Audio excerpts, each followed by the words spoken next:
All right, we are onward to the final pattern block shape. The other rhombus. Yeah, not all rhombus have to look exactly the same.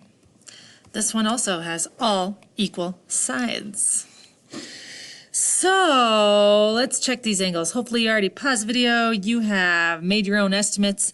You have already determined what you think each one of these angles is going to be by using your other pattern blocks and the information we know about them. So let me start with this bottom obtuse angle here and see how obtuse it is.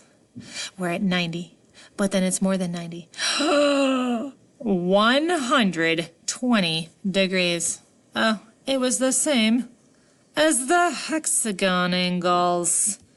Interesting. Let's take this over to the opposite angle of this obtuse angle, which is another obtuse angle, and see that it is also 120 degrees. There it goes. 120. So how about these acute angles? Are those also 120? Let's check.